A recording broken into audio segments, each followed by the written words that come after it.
നമസ്കാരം. RVS മണി ആഭ്യന്തര മന്ത്രാലയത്തിൻ്റെ ആഭ്യന്തര സുരക്ഷാ വിഭാഗത്തിൽ അണ്ടർ സെക്രട്ടറി ആയിട്ട് ഏറെക്കാലം ജോലി നോക്കിയിട്ടുള്ളൊരു വ്യക്തിയാണ്. ഈ വ്യക്തി സാധാരണക്കാരനല്ല.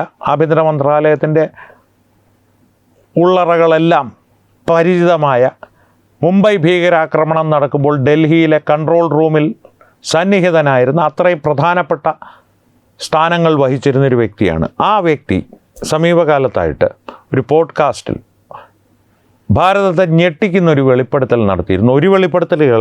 പല വെളിപ്പെടുത്തലുകൾ നടത്തിയിരുന്നു. അതിലെ ഏറ്റവും പ്രധാനപ്പെട്ട ഒരു വെളിപ്പെടുത്തൽ മുംബൈ ഭീകരാക്രമണം കോൺഗ്രസും പാകിസ്ഥാൻ്റെ ISIയും ഒത്തുകളിച്ചുള്ളൊരു ഫിക്സഡ് മാച്ചായിരുന്നു. ആ വിഷയത്തെ സംബന്ധിച്ച് ഇന്നലെ RPയുമായി വളരെ വിശദമായൊരു ചർച്ച ഞാൻ തന്നെ നടത്തിയിരുന്നു. പ്രേക്ഷകരെ ഒന്ന് കണ്ടു നോക്കുക. പക്ഷേ ഞാൻ പറഞ്ഞല്ലോ, ഈ ഒരു വെളിപ്പെടുത്തൽ മാത്രമല്ല അദ്ദേഹം നടത്തിയിരുന്നത്. അദ്ദേഹം നടത്തിയ ആ ഒരു പോഡ്കാസ്റ്റ് ഏതാണ്ട് 1.5 മണിക്കൂറോളം നീളുന്ന ആ പോഡ്കാസ്റ്റിൽ നിരവധി ഞെട്ടിപ്പിക്കുന്ന സത്യങ്ങൾ അദ്ദേഹം വിളിച്ചു പറഞ്ഞിരുന്നു, ആധികാരികമായി തീയതികൾ ഉൾപ്പെടെ. അതിൽ ചിലത് പ്രേക്ഷകരുമായിട്ടൊന്ന് പങ്കുവെച്ചൊന്ന് അവലോകനം ചെയ്യുക എന്നുള്ളത് മാത്രമാണ് ഈ വീഡിയോയുടെ ഉദ്ദേശം. കാരണം ഇതിൽ പലതും പ്രേക്ഷകരിൽ ആരും കേട്ടിട്ടുണ്ടാവാൻ സാധ്യതയില്ല, കണ്ടിട്ടുണ്ടാകാനും സാധ്യതയില്ല. കാരണം മുഖ്യധാരാ മാധ്യമങ്ങൾ, പ്രത്യേകിച്ച് കേരളത്തിലെ മാപ്രകൾ കൃത്യമായി തന്നെ മുക്കിയൊരു വാർത്തയാണിത്. മുക്കി എന്ന് തന്നെ അതിന് പറയണം. കാരണം ഒഴിവാക്കി, വളരെ ഒരു ചെറുകോളം വാർത്തയായിട്ട് പോലും പലരും ഇതിനെ പ്രസിദ്ധീകരിക്കാതെ ഒഴിവാക്കി വിടുകയാണ് ഉണ്ടായത്. അതുകൊണ്ടാണ് മുക്കി എന്നുള്ള പ്രയോഗം ഞാൻ ഉപയോഗിച്ചത്. അപ്പോൾ അദ്ദേഹം പറഞ്ഞ ചില കാര്യങ്ങളിലേക്ക് ഞാൻ ആദ്യമേ പറഞ്ഞു, കോൺഗ്രസും പാകിസ്ഥാനും ചേർന്നാണ് മുംബൈ ഭീകരാക്രമണം നടത്തിയെന്ന് അർദ്ധശങ്കയ്ക്കിടയില്ലാത്ത വിധം അദ്ദേഹം പറഞ്ഞു വയ്ക്കുന്നുണ്ട്. അതിനുമപ്പുറത്തേക്ക് ഹിന്ദുത്വ ഭീകരത എന്നുള്ള ഒരു പദം തന്നെ, അല്ലെങ്കിൽ ഒരു ആശയം തന്നെ കോൺഗ്രസിൽ, പ്രത്യേകിച്ച് കോൺഗ്രസിൻ്റെ ഉന്നത നേതാവായിട്ടുള്ള ദിഗ്വിജയ് സിംഗിൻ്റെ തലച്ചോറിൽ ഉദിച്ചൊരാശയമാണ്. എന്തിനാണ് ഈ ഹിന്ദുത്വ ഭീകരവാദം എന്നുള്ള ആശയം ഇവർ കൊണ്ടുവന്നത്? ഇന്നലെ RPയുമായിട്ടുള്ള ചർച്ചയിൽ ഞാൻ പറഞ്ഞതുപോലെ 2004 മുതൽ 2014 വരെയുള്ള കാലഘട്ടങ്ങളിൽ UPA സർക്കാരിൻ്റെ ഭരണത്തിൻ്റെ കീഴിൽ ജിഹാദി ഭീകരാക്രമണങ്ങളിൽ 8,000-ന് മുകളിൽ ആൾക്കാർ കൊല്ലപ്പെട്ടിട്ടുണ്ട്. പ്രതിവർഷം ഏതാണ്ട് 1,000-നടുത്ത്, 800 കൂട്ടിക്കുള്ളൂ, 800-നും ഒരല്പം മേലെ ആളുകൾ, ഭാരതീയ പൗരന്മാർ കൊല്ലപ്പെട്ടിരുന്നു. ആ ആക്രമണങ്ങളെല്ലാം നടത്തുന്ന ജിഹാദികൾ ഒരു മതത്തിൽപ്പെട്ടവരാണ്.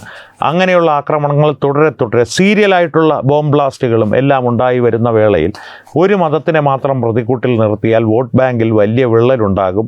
അവരെ പ്രീണിപ്പിച്ച് കൂടെ നിർത്തിയില്ലെങ്കിൽ തങ്ങൾക്ക് ലഭിച്ചുകൊണ്ടിരിക്കുന്ന സംഘടിതമായ വോട്ട് ബാങ്ക് നഷ്ടമാകുമെന്ന് മാത്രമല്ല, മറുവശത്ത് ഹിന്ദുക്കൾ സംഘടിച്ച് BJPക്കും RSSനും വലിയ നേട്ടങ്ങൾ രാഷ്ട്രീയത്തിൽ ലഭിക്കും, അല്ലെങ്കിൽ ഭാരതത്തിൻ്റെ രാഷ്ട്രീയ പ്രതലത്തിൽ, പൊതുമണ്ഡലത്തിൽ ലഭിക്കുമെന്നുള്ള ഭയം കാരണമാണ് അവർ ഈ ഹിന്ദു ഭീകരത എന്നുള്ള വാക്ക്, അല്ലെങ്കിൽ പദം, അല്ലെങ്കിൽ അങ്ങനൊരു പ്രയോഗം സൃഷ്ടിച്ചെടുത്തത്. ഇത് സൃഷ്ടിച്ചെടുത്തത് ഒരു സുപ്രഭാതത്തിൽ അങ്ങ് സൃഷ്ടിച്ചെടുക്കുകയല്ലായിരുന്നു. RVS മണി പറയുന്നത് 2010 വരെ ഹിന്ദു ഭീകരവാദം എന്നുള്ളൊരു വാക്ക് ആഭ്യന്തര മന്ത്രാലയത്തിൻ്റെ ഒരു ഫയലിലുമില്ലായിരുന്നു. അദ്ദേഹവും അദ്ദേഹത്തിൻ്റെ സീനിയറായിരുന്ന ദീപ്തി വിലാസ് എന്ന ജോയിൻറ്റ് സെക്രട്ടറിയും ഉൾപ്പെടെയുള്ളവർ ദിഗ്വിജയ് സിംഗും P ചിദംബരവും ഒക്കെ പലതവണ നിർബന്ധിച്ചിട്ടുണ്ട്. ദിഗ്വിജയ് സിംഗ് ആയിരുന്നു ആദ്യകാലങ്ങളിൽ 2004 മുതലുള്ള 2009 വരെയുള്ള കാലഘട്ടങ്ങളിൽ ആഭ്യന്തര മന്ത്രാലയം ഭരിച്ചിരുന്നത്.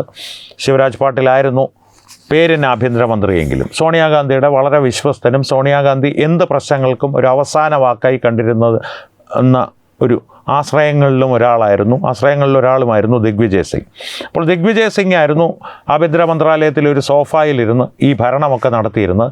അദ്ദേഹമാണ് ഈ RVS മണി ഉൾപ്പെടെയുള്ളവരോട് ആവശ്യപ്പെട്ടത്, ഹിന്ദുത്വ ഭീകരതയെ സംബന്ധിച്ചുള്ള ചില കുറ്റകൃത്യങ്ങൾ നിങ്ങളൊന്ന് കണ്ടുപിടിക്കൂ, നിങ്ങളൊന്ന് കുഴിച്ചെടുക്കൂ. RVS മണി അദ്ദേഹത്തോട്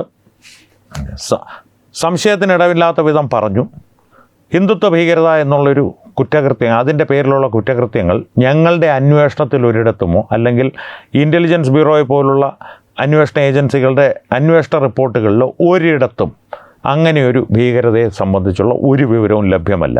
അപ്പോഴും ദിഗ്വിജയ് സിംഗ് നിർബന്ധിച്ചു കൊണ്ടിരുന്നു, അത് ചെയ്യൂ, നിങ്ങളൊന്ന് കണ്ടുപിടിക്കൂ എന്നുള്ളത്. പക്ഷേ അവരതിന് തയ്യാറായില്ല എന്ന് മാത്രമല്ല, അത്തരത്തിലൊരു ആശയത്തെ അവരെതിർക്കുകയും ചെയ്തിരുന്നു. അങ്ങനെ എതിർത്തവരെയെല്ലാം പൊടുന്നനെ പ്രത്യേകിച്ച് വിശദീകരണമൊന്നും നൽകാതെ സ്ഥലം മാറ്റി. അതിലൊരാളാണ് ഈ ദീപ്തി വിലാസ് എന്ന RVS മണിയുടെ അന്നത്തെ മേലുദ്യോഗസ്ഥൻ. RVS മണിയും സ്ഥലം മാറ്റി. പക്ഷേ അതിന് പകരം വന്ന ജോയിൻറ്റ് സെക്രട്ടറി അദ്ദേഹമാണ് ഇത് ആദ്യമായിട്ട് ഹിന്ദുത്വ ഭീകരതയെ സംബന്ധിച്ച് അതിൽ ഉൾപ്പെടുത്താവുന്ന ചില കുറ്റകൃത്യങ്ങളുണ്ട്, ഞങ്ങളത് അന്വേഷിച്ചു കൊണ്ടിരിക്കുകയാണ് എന്ന 2 വരി ഈ ആഭ്യന്തര മന്ത്രാലയത്തിൻ്റെ റിപ്പോർട്ടിൽ എഴുതി ചേർത്തത്. അങ്ങനെയാണ് ഹിന്ദുത്വ ഭീകരത എന്നുള്ള ഒരു പദം പ്രശസ്തി ആർജിക്കുന്നത്. 2010 തന്നെയാണ് ദിഗ്വിജയ് സിംഗ് മുംബൈ ഭീകരാക്രമണം RSSൻ്റെ ചതി അല്ലെങ്കിൽ ആസൂത്രിതമായ ചതി എന്നുള്ളൊരു പുസ്തകം, ഒരു ജിഹാദി എഴുതിയ പുസ്തകം പ്രകാശനം ചെയ്യുവാനായി പോയി നിന്നതും. എന്നാൽ 2010 ഈ ഹിന്ദുത്വ ഭീകരത എന്നുള്ള ചതിയുടെ ആസൂത്രണം തുടങ്ങിയത്. ഒരു സുപ്രഭാതത്തിൽ ദിഗ്വിജയ് സിംഗിൻ്റെ തലയിൽ ഉദിച്ചതല്ല. 2008 മാലേഗാവ് സ്ഫോടനം മുതൽ സംജോത്ത എക്സ്പ്രസ്സിലെ സ്ഫോടനം വരെ ഉള്ള ഭീകരവാദ ആക്രമണങ്ങളുടെ ഉത്തരവാദിത്തം കേണൽ പുരോഹിത്, സാദി പ്രഗ്യ, മേജർ ഉപാധ്യായ എന്നിവരെ പോലുള്ളവരുടെ തലയിൽ മാലേഗാവ് കേസിൻ്റെ സ്ഫോടനത്തിൻ്റെ ഉത്തരവാദിത്വവും സ്വാമി അസീമാനന്ദയെ പോലുള്ളവരുടെ തലയിൽ സംജോത്ത എക്സ്പ്രസ്സിലെയും ഹൈദരാബാദ് മക്ക മസ്ജിദിലെയും ഒക്കെ സ്ഫോടനങ്ങളുടെ ഉത്തരവാദിത്വവും കെട്ടിവെച്ച് ഇവരാണ് ഹിന്ദുത്വ ഭീകരരെന്ന് ലോകത്തിൻ്റെ മുമ്പിൽ അവതരിപ്പിക്കുവാൻ തക്കവണ്ണം പരസ്യമായി തന്നെ ഇവരെയൊക്കെ അറസ്റ്റ് ചെയ്ത്. ഇതിൽ കേണൽ പുരോഹിതൊക്കെ പ്രസാദ് പുരോഹിത് എന്ന ആ ഉദ്യോഗസ്ഥൻ ആരായിരുന്നു എന്ന് ഭാരതീയ സൈനികനോട് ചോദിച്ചാൽ അവർക്കറിയാം. മിലിറ്ററി ഇൻ്റലിജൻസിലെ ഉദ്യോഗസ്ഥനായിരുന്നു. ചെറുപ്പകാലത്ത് തന്നെ, തീരെ ചെറുപ്പത്തിൽ തന്നെ ലഫ്റ്റനൻറ്റ് കേണലായി, ഒരുപക്ഷെ ഉയരത്തിലെത്തി ആർമിയുടെ ജനറൽ പോലും ആകാമായിരുന്ന ഒരു വ്യക്തിത്വമായിരുന്നു. പാകിസ്ഥാന് വളരെയധികം ഭയമുള്ളൊരു വ്യക്തിത്വമായിരുന്നു. ഇന്നലെ RP പറഞ്ഞതുപോലെ യൂണിഫോം അണിഞ്ഞൊരു അജിത് ഡോവൽ, അത്തരത്തിൽ പ്രവർത്തിച്ചിരുന്ന ഒരു വ്യക്തിയായിരുന്നു അദ്ദേഹം. അതുകൊണ്ട് തന്നെ അദ്ദേഹം ഇത്തരത്തിലുള്ളൊരു ചതിയിൽപ്പെട്ടതിൽ അത്ഭുതപ്പെടാനൊന്നുമില്ല. പാകിസ്ഥാൻ അപ്രിയമായ കാര്യങ്ങൾ ചെയ്തുകൊണ്ടിരുന്ന ആ വ്യക്തിയെ അവരുടെ പാകിസ്ഥാൻ്റെ ഉറ്റ പങ്കാളിയായ കോൺഗ്രസ്സിലൂടെ അല്ലെങ്കിൽ കോൺഗ്രസ്സിലെ പ്രവർത്തകരിലൂടെ അവർ അകത്താക്കി. അതും ഭീകരവാദ സംബന്ധമായിട്ടുള്ള ഒരു കേസിൽ 24 മണിക്കൂർ തുടർച്ചയായി ചോദ്യമൊന്നുമില്ലാതെ ഭേദ്യം ചെയ്യൽ മാത്രമായിരുന്നു. RVS മണി പറയുന്നത് കേണൽ പുരോഹിത് ഇപ്പോഴും 2 കാലിൽ നടക്കുന്നത് മഹാത്ഭുതമാണ്. കേണൽ പുരോഹിതും മേജർ ഉപാധ്യായും പട്ടാളക്കാരായതുകൊണ്ടും സാധ്വി പ്രഗ്യ ഒരു യോഗിനി ആയതുകൊണ്ടും മാത്രമാണ് ശാരീരികമായി അവർക്ക് ആ പീഡനത്തെ അതിജീവിച്ച് വരുവാൻ സാധിച്ചത്. അസീമാനന്ദയുടെ കാര്യത്തിൽ അദ്ദേഹം ശാരീരികമായി ഒരുപാട് അവശനായി. ഇവരുടെ എല്ലാം കാര്യത്തിൽ മാലേഗാവ് സ്ഫോടന കേസിലാണെങ്കിലും സംജോത്ത എക്സ്പ്രസിൻ്റെ സ്ഫോടന കേസിലാണെങ്കിലും ഹൈദരാബാദ് മക്ക മസ്ജിദിൻ്റെ സ്ഫോടന കേസിലാണെങ്കിലും പിന്നീട് വന്ന അജ്മീർ ഷെരീഫിലെ സ്ഫോടന കേസിലാണെങ്കിലും എല്ലാം യഥാക്രമം കേണൽ പുരോഹിത്, സ്വാതി പ്രഗ്യ, മേജർ ഉപാധ്യായ ഇവരെ വെറുതെ വിട്ടു. ഇനി മക്ക മസ്ജിദിൻ്റെയും അജ്മീർ ഷെരീഫിൻ്റെയും സംജോത്ത എക്സ്പ്രസിൻ്റെ സ്ഫോടന കേസിൽ സ്വാമി അസീമാനന്ദയും മറ്റ് 3 കുറ്റാരോപിതരെയും കോടതികൾ വെറുതെ വിട്ടു. NIA കോടതിയാണെങ്കിലും ശരി, ഹൈക്കോടതിയാണെങ്കിലും ശരി. ഇത്തരത്തിൽ വസ്തുതകൾ ഭാരതത്തിൻ്റെ മുമ്പിൽ വെളിവായി വരുമ്പോൾ RVS മണിയുടെ ഈ പുതിയ വെളിപ്പെടുത്തലുകൾ ഞെട്ടിക്കുന്നതാണ്. കാരണം ദിഗ്വിജയ് സിംഗും ചിദംബരവും ഈ ചതികൾ, ഹിന്ദു ഭീകരത എന്നുള്ളൊരാശയം പ്രചരിപ്പിക്കുവാൻ വേണ്ടിയിട്ട് മുന്നോട്ട് വെച്ച കാര്യങ്ങൾ, ഉദ്യോഗസ്ഥരോട് ആവശ്യപ്പെട്ട കാര്യങ്ങൾ തന്നെ ഒരു പരിധിക്ക് മുകളിൽ രാജ്യദ്രോഹപരമായിട്ടുള്ള കാര്യങ്ങളാണ്. കൃത്യമായിട്ട് ഭീകരവാദ ആക്രമണത്തിൻ്റെ യഥാർത്ഥ പ്രതികളെ ഒന്ന് ചൂണ്ടിക്കാണിക്കുവാൻ പോലും അന്വേഷണ ഉദ്യോഗസ്ഥന്മാരെ അനുവദിക്കാതെ ഹിന്ദുത്വ ഭീകരത എന്നുള്ളൊരാശയം പ്രചരിപ്പിക്കുവാനായി രാജ്യസ്നേഹികളായ പട്ടാളക്കാരെ വരെ ഇതിൽ പ്രതിയാക്കുവാൻ അവർ മുതിർന്നിട്ടുണ്ടെങ്കിൽ ഏതൊക്കെ തരത്തിലുള്ള രാജ്യദ്രോഹ പ്രവർത്തനങ്ങളായിരിക്കണം ഇവർ ചെയ്തിട്ടുണ്ടാവുക. RVS മണിയുടെ വെളിപ്പെടുത്തലുകൾ അവിടെയും അവസാനിക്കുന്നില്ല. അദ്ദേഹം പിന്നോട്ട് പോകുന്നുണ്ട് 2004 ഇസ്രത് ജഹാൻ, കേരളത്തിൽ നിന്ന് പ്രാണേഷ് പിള്ള എന്നിപ്പോഴും ആവശ്യത്തിനനുസരിച്ച് മാധ്യമങ്ങൾ വിശേഷിപ്പിക്കുന്ന ജാവേദ് ഷെയ്ഖ് എന്ന ഭീകരവാദിയുമായിട്ട് ഗുജറാത്തിലെത്തി എൻകൗണ്ടറിൽ കൊല്ലപ്പെട്ട ഇസ്രത് ജഹാൻ പിൽക്കാലത്ത് വൃന്ദ കാരാട്ട് ഈ പാവന ഹൂറിയുടെ സ്മരണയ്ക്കായി ആംബുലൻസ് വരെ തുടങ്ങി. RVS മണി അദ്ദേഹത്തിൻ്റെ സത്യവാങ്മൂലത്തിൽ, കോടതിയുടെ മുമ്പിൽ സമർപ്പിതമായ സത്യവാങ്മൂലത്തിൽ അദ്ദേഹത്തിന് ലഭിച്ച വിവരങ്ങളനുസരിച്ച് പിന്നീടത് മുംബൈ ഭീകരാക്രമണത്തിൻ്റെ സൂത്രധാരനായ ഡേവിഡ് ഹാഡ്ലി അമേരിക്കയിൽ വെച്ച് NIA ഉദ്യോഗസ്ഥന്മാരോട് സ്ഥിരീകരിക്കുകയും ചെയ്തു. ഈ ഇസ്രത് ജഹാനും അവരുടെ കൂട്ടാളികളും ലഷ്കർ-e-തയ്ബ എന്ന ജിഹാദി സംഘടനയുടെ അംഗങ്ങളായിരുന്നു എന്നുള്ള കാര്യം. ഇത് RVS മണി സത്യവാങ്മൂലത്തിൽ എഴുതി കൊടുത്തു. പക്ഷേ 1.5 മാസത്തിനുള്ളിൽ രണ്ടാമതൊരു സത്യവാങ്മൂലം കൊടുക്കപ്പെട്ടു. ഈ ആദ്യത്തെ സത്യവാങ്മൂലത്തിൽ RVS മണി കൃത്യമായൊരു കാര്യം എഴുതിയിരുന്നു. ഇസ്രത് ജഹാനും കൂട്ടരും ഗുജറാത്തിലെത്തിയത് അന്നത്തെ ഗുജറാത്ത് മുഖ്യമന്ത്രി നരേന്ദ്രമോദിയും അദ്ദേഹത്തിൻ്റെ ഏറ്റവും അടുത്ത അനുയായി അമിത്ഷായും വധിക്കുവാനാണ്. പക്ഷേ രണ്ടാമത്തെ സത്യവാങ്മൂലത്തിൽ അതെല്ലാം തിരുത്തപ്പെട്ടു. ഏതൊക്കെയോ രാഷ്ട്രീയ നേതാക്കളെ ലക്ഷ്യം വെച്ചാണ് അവരവിടെ എത്തിയത് എന്ന് പറയപ്പെടുന്നു എന്നുള്ള രീതിയിലായി ആ സത്യവാങ്മൂലം. അത് RVS മണി കണ്ടിട്ടേയില്ല. പിന്നീട് GK പിള്ളൈ, അന്നത്തെ ഹോം സെക്രട്ടറി, നടത്തിയ വെളിപ്പെടുത്തലുകൾ വിശ്വസിക്കാമെന്ന് തന്നെയാണ് പറയുന്നത്. ഈ തെളിവുകൾ അതാണ് ചൂണ്ടിക്കാട്ടുന്നത്. GK പിള്ളൈ പറയുന്നത് ഈ രണ്ടാമത്തെ സത്യവാങ്മൂലമുണ്ടല്ലോ, ഇസ്രത് ജഹാനെ നിഷ്കളങ്കയാക്കുന്ന സത്യവാങ്മൂലം, അത് അന്നത്തെ കേന്ദ്ര ആഭ്യന്തരമന്ത്രിയല്ല, അന്ന് ഭരണത്തിൽ വളരെയധികം സ്വാധീനമുണ്ടായിരുന്ന സോണിയാഗാന്ധിയുടെ അടുത്ത ആളായിരുന്ന, ദിഗ്വിജയ് സിംഗിനെ പോലെ തന്നെ അടുത്ത ആളായിരുന്ന P ചിദംബരമാണ് നേരിട്ട് ഈ ഇത്തരത്തിലുള്ളൊരു സത്യവാങ്മൂലം തയ്യാറാക്കി ഇസ്രത് ജഹാനെ നിഷ്കളങ്കയാക്കി മാറ്റുവാൻ ശ്രമിച്ചത്. ഇതൊന്നും കൊണ്ട് കഴിഞ്ഞില്ല. ഈ RVS മണിയുടെ അറിവില്ലാതെ അദ്ദേഹം നൽകിയ സത്യവാങ്മൂലത്തിന് മേലെ ഒരു സത്യവാങ്മൂലം തിരുത്തപ്പെട്ട രീതിയിൽ കോടതിയിൽ സമർപ്പിക്കപ്പെട്ടു എന്നുള്ളതിനും അപ്പുറം RVS മണിയോട് അദ്ദേഹം നൽകിയ സത്യവാങ്മൂലം തിരുത്തുവാനായി മുകളിൽ നിന്ന് നിർദ്ദേശങ്ങൾ തുടരെ വന്നുകൊണ്ടിരുന്നു. വല്ലാത്തൊരു സമ്മർദ്ദം അദ്ദേഹത്തിന് മേലിലുണ്ടായിരുന്നു. അദ്ദേഹം അതിന് വഴങ്ങാത്തപ്പോൾ ഇത്തരത്തിലുള്ള സത്യവാങ്മൂലത്തിൻ്റെ പുറത്തുള്ള ചോദ്യം ചെയ്യലെന്നുള്ള പേരിൽ അദ്ദേഹത്തെ 27 ദിവസങ്ങൾ പിടിച്ചിരുത്തി അന്വേഷണ സംഘം, ചിലപ്പോഴൊക്കെ സിഗരറ്റ് ശരീരത്തിൽ വെച്ച് പൊള്ളിച്ച് പീഡിപ്പിക്കുന്ന തരത്തിൽ വരെ കാര്യങ്ങൾ പോയി. ആ 27 ദിവസങ്ങളുടെ പീഡനം അദ്ദേഹം അനുഭവിക്കുമ്പോൾ അത് കണ്ട് മനസ്സിലാക്കി അദ്ദേഹത്തിൻ്റെ മാതാവിൻ്റെ ആരോഗ്യം നാൾക്ക് നാൾ വഷളാവുകയും ആ അമ്മ ഈ ലോകം വിട്ടു പോവുകയും ചെയ്തു. അധികം വൈകാതെ അദ്ദേഹത്തിൻ്റെ അച്ഛനും ഈ ലോകം വിട്ടുപോയി. ഈ പീഡനങ്ങൾ കാരണമാണ് അത്തരത്തിലുള്ളൊരു പൊടുന്നനെയുള്ള തൻ്റെ മാതാപിതാക്കളുടെ മരണം സംഭവിച്ചത് എന്ന് RVS മണി ഇപ്പോഴും വിശ്വസിക്കുന്നു. അതിൽ കുറേയൊക്കെ സത്യാവസ്ഥ ഉണ്ടാകുവാനുള്ള സാധ്യതയുമുണ്ട്. ഇനി അവിടെയും തീർന്നില്ല RVS മണിക്ക് നേരിടേണ്ടി വന്ന പരീക്ഷണങ്ങൾ. കുറച്ചു കാലം കഴിഞ്ഞപ്പോൾ ഈ മുംബൈ ഭീകരാക്രമണമൊക്കെ കഴിഞ്ഞ് അജ്മൽ കസബ് എന്ന ഭീകരവാദി പിടിയിലകപ്പെട്ട് ജയിലിൽ കഴിയുന്ന വേളയിൽ RVS മണിയെ തട്ടിക്കൊണ്ടു പോകുവാനുള്ളൊരു ശ്രമമുണ്ടായി. അദ്ദേഹം എങ്ങനെയൊക്കെയോ രക്ഷപ്പെട്ട്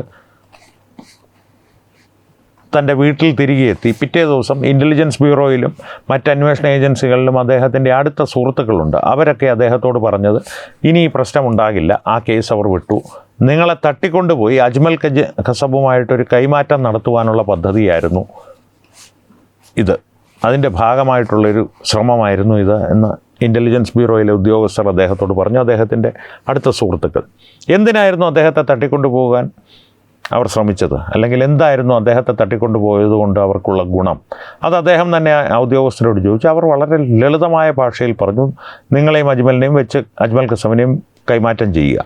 അതായിരുന്നു അത്തരത്തിലൊരു ആവശ്യം മുന്നോട്ട് വയ്ക്കുക എന്നുള്ളതായിരുന്നു ഈ കിഡ്നാപ്പേഴ്സിൻ്റെ ഉദ്ദേശം. അത് നടന്നില്ല, ആ പദ്ധതി പൊളിഞ്ഞുപോയി. പക്ഷേ ഒരു കാര്യം പ്രത്യേകം ശ്രദ്ധിക്കുക, ഈ അദ്ദേഹത്തിന് നേരെയുള്ള ഈ അപഹരണ ശ്രമം നടക്കുമ്പോൾ അജ്മൽ കസബ് ഒരു ഹിന്ദുവാണെന്നുള്ള രീതിയിലുള്ള പ്രചാരണം ഭാരതത്തിലൊട്ടാകെ നടന്നുകൊണ്ടിരിക്കുകയാണ്. കയ്യിൽ ചരട്, കലാവ, തുക്കാറാം ഹോംബ്ലെ എന്ന മഹത് വ്യക്തി, ആ വീരബലിദാനി, ആ ജിഹാദിയെ ജീവനോടെ പിടിച്ചില്ലായിരുന്നെങ്കിൽ എല്ലാ ഐഡൻറ്റിറ്റി കാർഡുകളും ഭാരതീയനെന്ന് തെളിയിക്കുന്ന തരത്തിലുള്ള എല്ലാ വ്യാജരേഖകളും ആ ജിഹാദിയുടെ കയ്യിലുണ്ടായിരുന്നു. ഹേമന്ത് കർക്കറെ ഉൾപ്പെടെയുള്ള പോലീസുകാർ ഒരുപക്ഷെ ആ ഒരു ആഖ്യാനത്തിന് ശക്തമായൊരു അടിത്തറ നൽകിയേനെ. പക്ഷേ തുക്കാറാം ഹോംബ്ലെയുടെ ബലിദാനം അജ്മൽ കസബ് എന്ന ജിഹാദിയെ, ആ മൃഗത്തെ ജയിലറയ്ക്കുള്ളിലെത്തിച്ചു. എന്നിരുന്നാൽ പോലും പാകിസ്ഥാൻ അജ്മൽ കസബ് തങ്ങളുടെ രാജ്യക്കാരനാണ് എന്നുള്ളത് ആദ്യമൊന്നും അംഗീകരിച്ചതേയില്ല. പക്ഷേ ഈ RVS മണിയെ തട്ടിക്കൊണ്ടുപോകാനുള്ള ശ്രമം നടന്ന് ഏതാനും ദിവസങ്ങൾക്കുള്ളിൽ കൃത്യമായ തെളിവുകൾ മുന്നോട്ട് വെച്ച് രഹസ്യാന്വേഷണ ഏജൻസികൾ പാകിസ്ഥാനെ പൂട്ടിക്കെട്ടി പാകിസ്ഥാൻ അജ്മൽ കസബ് തങ്ങളുടെ രാജ്യത്തെ പൗരനാണ് എന്ന് സമ്മതിക്കേണ്ടി വന്നു. അങ്ങനെയൊക്കെയാണ് കാര്യങ്ങൾ. കാരണം ഇതുകൊണ്ടും ഇത്രയും വെളിപ്പെടുത്തൽ കൊണ്ടും ആ പോഡ്കാസ്റ്റ് അവസാനിക്കുന്നില്ല. ഒരു കാര്യം പ്രേക്ഷകർ വ്യക്തമായി ഓർക്കുക, ഏതാണ്ട് ഒരു 1.5 മണിക്കൂർ നീളമുള്ള പോഡ്കാസ്റ്റിൽ കൃത്യമായിട്ടുള്ള തീയതികളും ആളുകളുടെ പേരുകളും പറഞ്ഞ് RVS മണി കോൺഗ്രസിനെ പ്രതിക്കൂട്ടിലാക്കി നിർത്തുന്നുണ്ട്. എന്ത് കാര്യത്തിൽ പ്രതിക്കൂട്ടിലാക്കി നിർത്തുന്നുണ്ട്? അടിമുടി രാജ്യവിരുദ്ധത നിറഞ്ഞ മനോഭാവത്തിനും രാജ്യവിരുദ്ധ പ്രവർത്തനങ്ങളുടെയും പേരിൽ. ചിന്തിച്ചു നോക്കുക, മുംബൈ ഭീകരാക്രമണം പോലുള്ളൊരു ജിഹാദി ആക്രമണത്തിന് ആസൂത്രകരായിട്ടുള്ള പാകിസ്ഥാനോടൊപ്പം തന്നെ സഹ ആസൂത്രകരായി കോൺഗ്രസ് ഉണ്ടാവുക എന്നൊരു സാഹചര്യത്തെ പെട്ടെന്ന് കേൾക്കുമ്പോൾ പലർക്കും അതിലൊരു അത്ഭുതമൊന്നും തോന്നില്ല.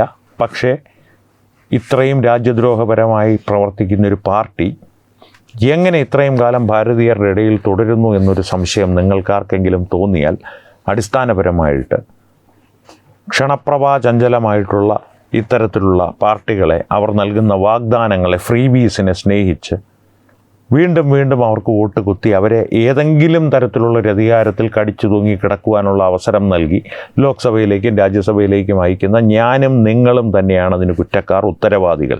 ആ ഉത്തരവാദിത്വത്തിൽ നിന്ന് പിന്മാറേണ്ട, എന്നാൽ ഈ നമ്മൾ തന്നെ ശക്തി കൊടുത്ത് മുകളിലേക്ക് ഉയർത്തിവിട്ട ഇത്തരത്തിലൊരു രാഷ്ട്രീയ കക്ഷി നമ്മുടെ രാജ്യത്തെ അകത്തു നിന്ന് ഭക്ഷിച്ച് തീർക്കാത്ത രീതിയിൽ, തകർക്കാത്ത രീതിയിൽ ആക്കുക എന്നുള്ളതും നമ്മുടെ ഉത്തരവാദിത്വം തന്നെയാണ്. അതിന് സമ്മതിദാനാവകാശമാണ് ഏറ്റവും നല്ല മാർഗം. അപ്പോൾ ഈ RVS മണിയുടെ പോഡ്കാസ്റ്റിൻ്റെ ലിങ്ക്, കോപ്പിറൈറ്റിൻ്റെ പ്രശ്നമൊന്നുമില്ലെങ്കിൽ ഞാൻ ഡിസ്ക്രിപ്ഷനിൽ കൊടുക്കുവാൻ ശ്രമിക്കാം, ഒന്ന് കാണുവാൻ ശ്രമിക്കാം. നീണ്ട പോഡ്കാസ്റ്റാണ്, പക്ഷേ അതിൽ പറയുന്ന ഓരോ വിവരങ്ങളും നിങ്ങളെ ഞെട്ടിച്ചില്ലെങ്കിൽ നിങ്ങൾ കമൻറ്റിലൂടെ എന്നോട് ചോദിച്ചോളൂ. കാരണം വെറുതെ ഒരു ആരോപണം അങ്ങ് അന്തരീക്ഷത്തിലേക്ക് എഴുതി വിടുകയല്ല അദ്ദേഹം ചെയ്യുന്നത്. തീയതി, ആളുകളുടെ പേരുകൾ, സ്ഥലം, ഇതൊക്കെ നടന്നതും പറയപ്പെട്ടതുമായിട്ടുള്ള അല്ലെങ്കിൽ സംഭവിച്ചതുമായിട്ടുള്ള സ്ഥലങ്ങൾ, ഇവയെല്ലാം വ്യക്തമായി തന്നെ അദ്ദേഹം പറയുന്നുണ്ട്. ആ പോഡ്കാസ്റ്റ് ഒന്ന് കണ്ടു നോക്കുക, അല്ലെങ്കിൽ കേട്ടു നോക്കുക. എന്തായാലും അത് നഷ്ടമായില്ല, ആ സമയം നിങ്ങൾക്ക് നഷ്ടമായില്ല. പക്ഷേ അതിനു മുമ്പ് അദ്ദേഹം പറഞ്ഞ വിവരങ്ങളിലെ പ്രധാനപ്പെട്ട വിവരങ്ങളൊന്ന് ക്രോഡീകരിച്ച് നിങ്ങളുടെ മുമ്പിൽ അവതരിപ്പിച്ചത് ഈ വിഷയം മലയാളത്തിലും കേരളത്തിലും ചർച്ച ചെയ്യപ്പെടേണ്ടത് അത്യാവശ്യമാണ്. അതിന് അത്തരത്തിലുള്ള ചർച്ചകൾ ഉണ്ടാകുവാൻ, അതൊരു സംവാദത്തിലേക്ക് നീളുവാൻ ആദ്യം വേണ്ടത് നിങ്ങളുടെ അഭിപ്രായങ്ങളാണ്. ആ അഭിപ്രായങ്ങൾ കമൻറ്റുകളിലൂടെ ഞങ്ങളുമായി പങ്കിടുക. ഒപ്പം വീഡിയോ ലൈക്ക് ചെയ്യുക, നിങ്ങളുടെ പ്രിയപ്പെട്ടവരുമായി പങ്കിടുക, ഷെയർ ചെയ്യുക. ഏറ്റവും പ്രധാനപ്പെട്ട കാര്യം, തത്വമയി ന്യൂസിൻ്റെ യൂട്യൂബ് ചാനൽ നിങ്ങൾ ഇതുവരെ സബ്സ്ക്രൈബ് ചെയ്തിട്ടില്ലെങ്കിൽ തീർച്ചയായും സബ്സ്ക്രൈബ് ചെയ്യുക. അപ്പോൾ ഈ വിഷയത്തിലും മറ്റു വിഷയങ്ങളിലും സംവാദങ്ങൾ തുടരട്ടെ. വീണ്ടും കാണാം. നന്ദി, നമസ്കാരം.